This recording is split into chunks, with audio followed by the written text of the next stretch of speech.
Hello, everyone, and welcome back to another episode of Breakthrough to Best Self with Holly and Lauren-Aaliyah. And we're so happy to be here with you today, as usual. Today, we have a very, very important topic that we want to share about. And we're getting into the subject of how difficult sugar is in our lives, and really the thought of what it might be like to get off of sugar and how difficult it might be.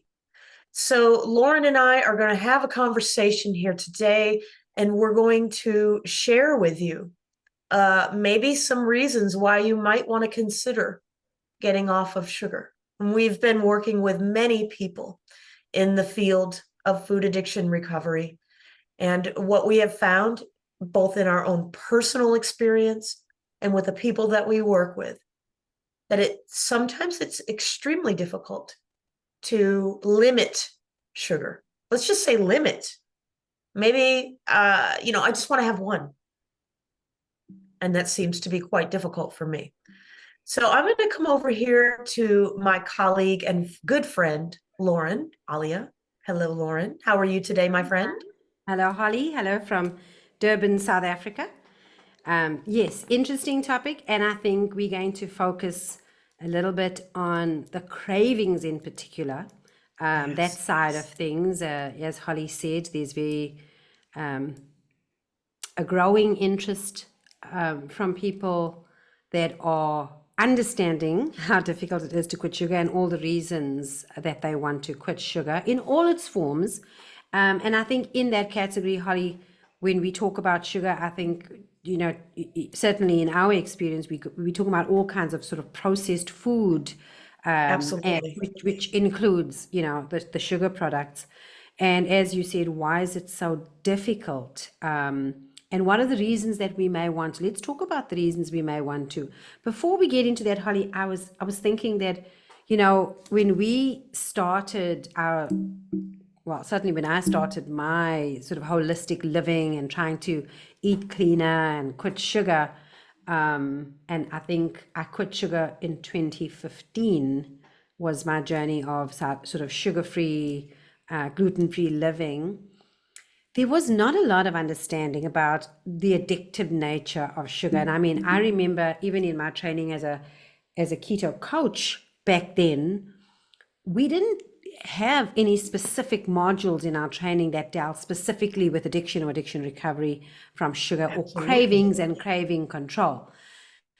And then you think about when you and I did our training together with Dr. Joan Efland as well, it was quite a unique program that we were in, where the rest of the world was talking still about, weight loss or a specific diet plan or meal plan or either counting calories, calorie counting, all carbs, but nobody was really focusing on craving control, and especially the addictive nature of sugar and processed food.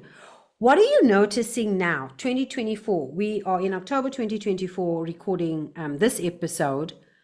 Are you noticing what I'm noticing, which is this growing awareness of how, cravings are actually being stimulated by some of this food and more people trying to quit? Are you noticing that as well?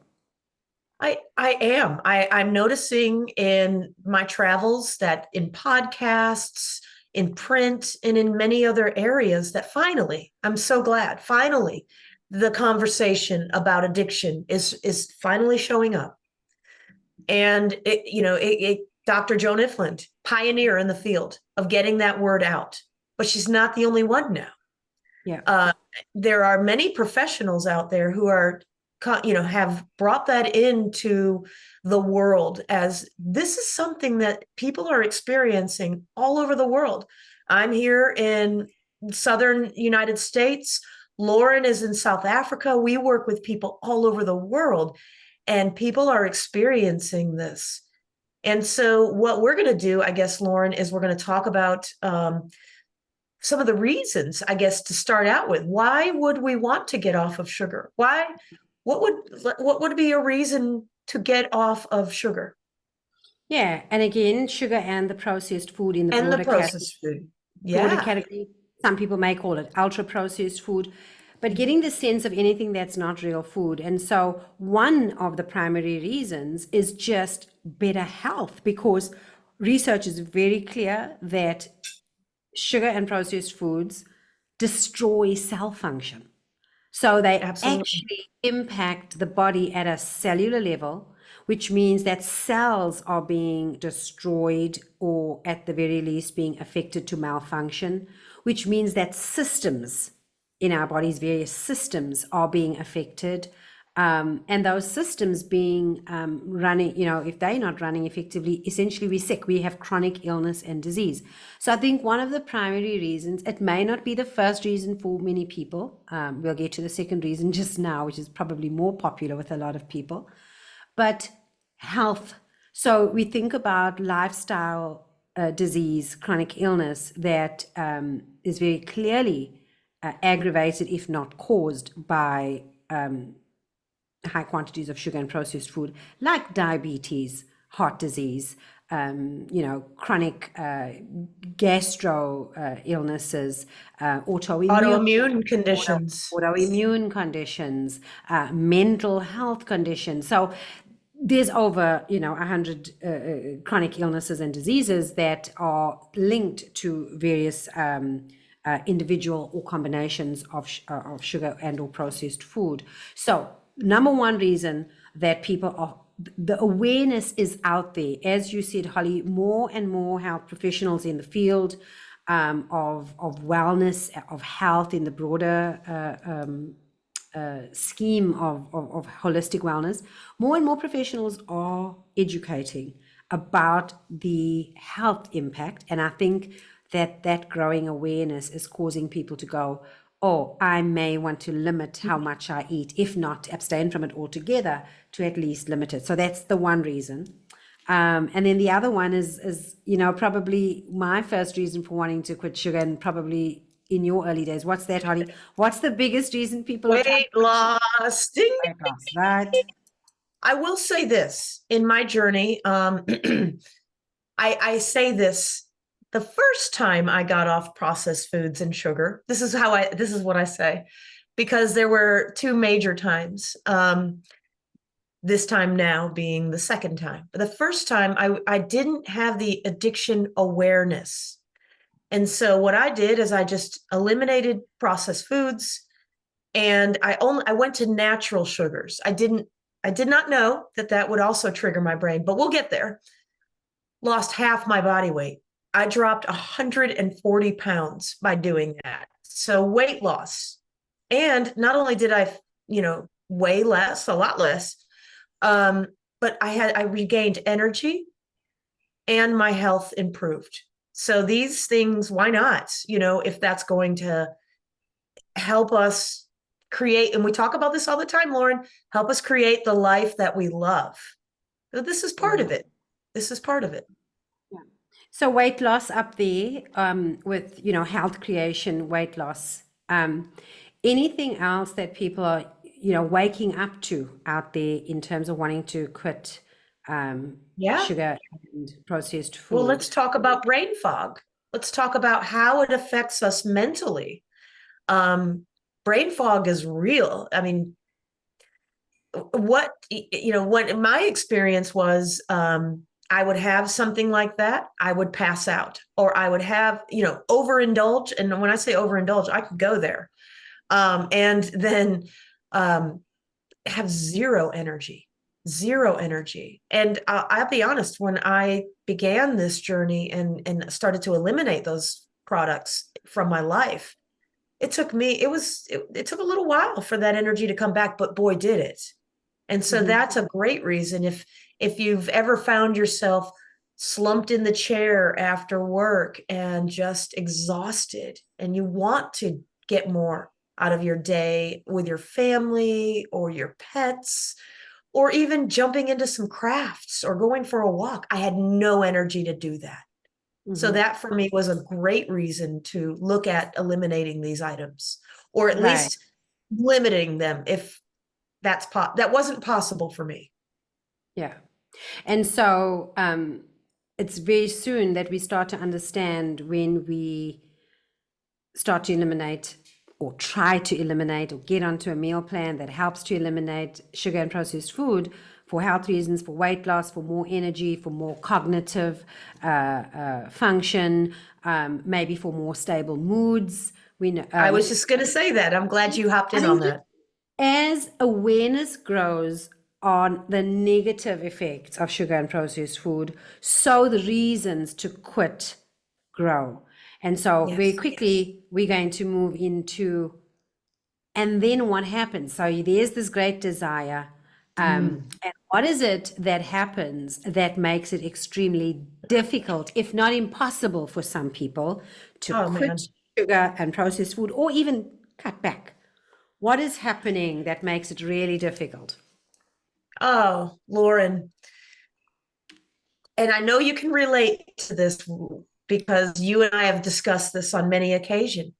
The intense cravings that feel like they are impossible to ignore. Have you ever felt that? Yeah. And I mean, for anybody watching this video, wherever you find it on whichever platform, please feel free to comment and tell us about your experience anytime you've decided to quit sugar or any form of processed food in any version and have come up against those cravings. Is it something you've experienced? Now, it's the number one reason that people can't stick to a diet plan, a meal plan that eliminates sugar and processed food is cravings. Yep. So the overwhelming desire to eat these foods that you know are harmful, that you know will either stop your weight loss or your health improvement or your energy gain or your cognitive improvement. You know all this, but you can't stop because the cravings are so severe. And cravings, let me just, we talk a lot more about this in some of our other information sessions, but we're talking about anything from just that what we call temptation, to literally feeling like you're going to lose your mind if you don't put this thing in your mouth. And then when you do, it may be satisfied after one bite, but quite often it's almost insatiable amount that you would have. And for some people, the pain of binge eating these products to the point of really being sick, right? So these are, the intensity of these cravings can vary. As I say, from just feeling like, oh, I really shouldn't, but oh, I really want to, and it feels like a little bit of thought fusion in your brain, to this really compelling monster that you're trying to I battle. want to I want to add something at this point, Lauren, Mm-hmm. because in my old process of dealing with this, I would have blamed myself at that point that I had cravings. I would have been like, yeah, Holly, look at you with all these cravings for sugar and processed food. What's wrong with you? Yeah. Right? But there is nothing wrong with us. It is a chemical reaction. It is our brains. Okay, I'm going to go there. So our brains have been hijacked by marketing professionals. They have a job, and their job is to make us crave. Think about it. Think about the commercials you see. No one can eat just one. Heard that? Feed your addiction. Heard that? That was a fast food commercial. There's a feed your cravings. It's another marketing. But then on top of that, they make sure that the way that these products are created to give us the biggest hit in our brain, in the dopamine areas of our brain, the opiate areas of our brain, the endocannabinoid areas of our brain, to have a huge hit. And how do they know this? Well, they actually put scanners on people's brains that, when they do these marketing pushes and they're looking to see if their product is where they want it to be. They pay people to come in. They put these scanners on their brains. then they watch what the brain does when the person ingests this product. And what Lauren and I have learned, and Dr. Joan Ifland has shared with the world, is that it has a bigger impact than cocaine on the brain. So I just want to say that this is not your fault, that we have actually been sort of targeted to sell more products. And it's Right. okay, because there are many strategies to moving forward away from this. Lauren and I, we've created a course. I know I'm talking about our course, but I feel like it's so impactful. And that there are ways to move forward from this. You're not stuck, and it's not your fault. I just needed to just take a little moment to let people know that, because I used to think something was wrong with me. I don't have any willpower. I can't control myself. When in actuality, the cycle is perpetuated because of the addictive properties, the advertising, there's the availability, the affordability of these food-like substances. Sorry, had to say that real quick, Lauren. Yeah, no, thanks, Holly. I think that paints a picture of the macro environment that we're in, all of us globally. That is what we are up against, this surround marketing that's very strategic in getting us to crave these products. So it's not our fault is an important message, as we continue the discussion. So let's talk about that environment from a macro perspective. Let's bring it closer to home. We are heading into the silly season. It's rounding out the end of October. We're heading into crazy season for sugar and processed food. It's the time of the year where it really is the central focus. Yep. So, what is it that people are facing? So, when we speak about cravings, it's important to say that cravings are triggered.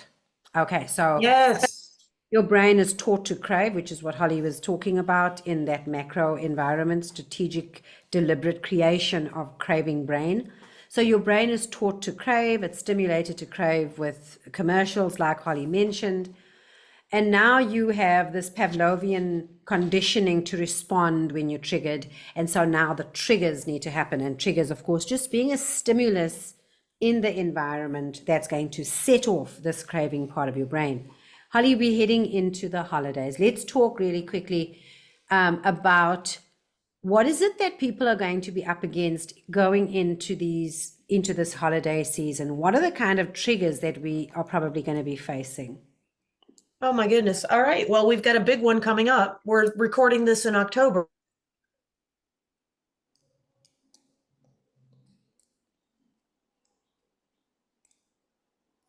Okay, so it looks like with technology, this podcast, of course, depending on us being connected to the internet worldwide. Oh my goodness. So, There we you go. know, was that the marketing representatives trying to keep me from saying what I wanted to say? There you go. There you go. But that's perfectly okay. That's technology. We are broadcasting and recording this actually across the world, across continents, and the message is important. So completely understandable that every now and again there may be a little glitch in Yeah, the connection. So sorry about that. Let's say that that's again, Ollie. So we're talking about Halloween. triggers coming up, and you were saying that there is a big one coming up. So tell us Oh about that. yeah, Halloween, friends. Halloween. It is the candy holiday, and that's what it's parties and candy. That's what I grew up on. And I think about poor little Halls, back in the day, and these just giant pillowcases. We'd take our pillowcases around and get them filled up with candy. And my parents, my mom, she had no idea. It was just what we did, right? So I would binge from a very young age on that stuff. Like some people could keep theirs for weeks, maybe months. My stuff would be gone in, maybe 2 weeks or less. And So sorry, Holly. Sorry. Go ahead. Go ahead. Well, I was Is it just going to say, so that is a trigger, this time of year trigger. Oh, it's Halloween. I'm supposed to be eating bags of candy. right? And so for, on my part of the world, we don't necessarily observe Halloween, but at this time of the year, just like you said, a lot more parties going into November, a lot more corporate parties, office parties, get-togethers, Yep. people seeing each other for the first time because it's holiday season. Going into December, of course, a lot of people taking their annual leave, families going away on holidays, people visiting their kind of hometown and reconnecting with Oh, family. that's a trigger. People may work away. So there we're dealing with people triggers, right? So you spoke about the food of Halloween, and we can extend that to the food that's coming in December through the Christmas And break, November. Yeah. November, Christmas break as well. You've got lots of holidays. Thanksgiving. Yeah. Thanksgiving in the USA, you've got Christmas, and even for those, those of us who don't observe the religious festivals of Christmas, there's just the Christmas festive season kind of, Exactly. and it goes all the way to January. So when we think about the holiday season from November all the way into January, let's just talk about food triggers you've mentioned. They're going to be all the way through. I've mentioned the fact that you're going to be connecting with family perhaps that you haven't seen for a long time. You're going to be attending events that you haven't been to all year. Yep. So this is social triggers, people triggers. We don't necessarily, realize that just being with certain people may be quite triggering for us, Yeah. or just being within the family dynamics. You're seeing it, Emotional stress. emotional stress that's happening this time of the year. For some people, loneliness, the fact that they don't have family coming home to visit, or that their kids are going to visit, the spouse's in-laws and not coming home to them, or there aren't kids left in the house, or there isn't a partner, you live Or alone. somebody may have passed away. Somebody may have passed. This is the first holiday. So when we talk about holiday cravings, we really are talking about a special beast with hundreds of heads. Yep. That's what we're battling, right? It's this multi-headed beast that we're Yeah. trying to conquer through this. And so on the one hand, you've got a growing awareness of the really harmful effects of sugar and processed food, a growing desire to quit or at least cut back on eating sugar and processed food.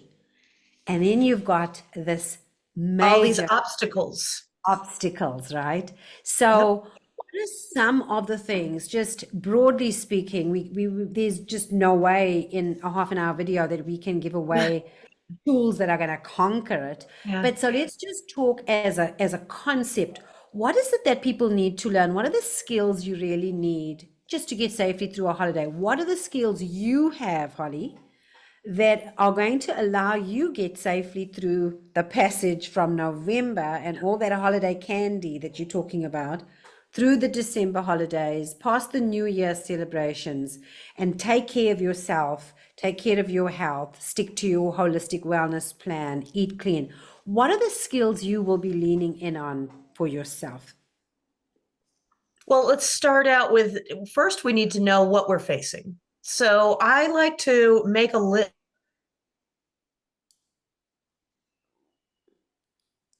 And we've lost Holly again for a second. So List into each section. Break it down, make a list and break it down into the potential triggers. So on Halloween, I've got to go to this party. I'm going to be around these people. This is the food that's going to be around me. What are the potential triggers? And you can spell it out for all different scenarios that you may be facing. So just having the awareness of what is happening. Like I used to just get slapped around by all these things. And now I can be aware, which can help me plan. And there's a lot more. There's stress management. There's processing my emotions. There's having the clean food around. There's so much. But in this short amount of time, I know we don't have a whole bunch of time left. There are real strategies that we can use so that when we get to the end or let's say the beginning of 2025, it's not such a struggle to move forward into 2025 with our food and our holistic wellness path, that Right. we can sort of take care of ourselves through this difficult time, albeit difficult time, with kindness, compassion, and love. Okay, there's so much. I have so much more, but I know we're almost out of time. Lauren, what do you want to add to that? Well, certainly worth repeating is the awareness of what those triggers are. And for each of us, they are going to look very different. We'll have some that are in common in terms of the categories, food, people, relationships, stress, time of year. But the individual kind of aspect of severity and what kind of cravings they may cause. So awareness and planning. And having those skills that help you to identify those triggers and to plan for them, and then a massive toolkit of what we call calming activities, which Yeah. are not calming because we kind of relaxing doing nothing, but calming because we calm the activated part of the brain. So knowing what your triggers and cues are, planning to mitigate the risk of those triggers, and having this amazing toolkit at your side, which could include tools like breath work or affirmations, or as you mentioned, emotional processing. If you've got a family member that's causing a lot of stress, where do you go? What do you do to plan for interactions with that family member, or after you've met them, or if you're alone, what is it you can do to take care of yourself? So knowing that toolkit is really important to keep you to safety. So I think in closing of this video, in terms of just keeping ourselves safe ahead of the holidays, Holly alluded to a course that we run routinely. We'll be running it again towards the early part of November. You can catch the links that are included with this video to when is the next course available. But we do have one running specifically ahead of the holiday season. Yes. It's also the course is also available all year round as a self-guided course. You can take it and watch it any time of the year, because the content of the course applies inside the holiday season, and of course outside of the holiday season as well. But what we're teaching on that course, which is a 4-week live facilitated course with Holly and I, or as a self-guided course, you are taught how to identify your personal triggers and cues, and we give you a tool to use on how to actually do the planning, as well as understanding various calming activities and calming tools, and learning how to apply them for yourself. So we hope to see you at a course soon. We'd love to meet you live and get to know you all a little more. But again, if you can't make it to the dates of any of these live sessions, then by all means, it's still a worthwhile resource to have and to share with your friends and family. We wish you well ahead of these holidays. Of course, we will be broadcasting our podcast all the way through, well, at least the first half of the holidays. There may be a small break in between and we'll pick it up, but we'll definitely be seeing you again in about a week's time for the next episode. If you enjoy the content that Holly and I are putting out in the Breakthrough to Self channel, please hit the subscribe button so that you don't miss a video. Certainly hit the notification so that you're advised, and like this video in particular if this content resonates. And we'd love to hear from you in the comments, even if it's just to tell us where you're located and where you're watching this video from. We'd love to hear from you. Thank you, Holly, for another awesome episode, and I will see you guys in the next video.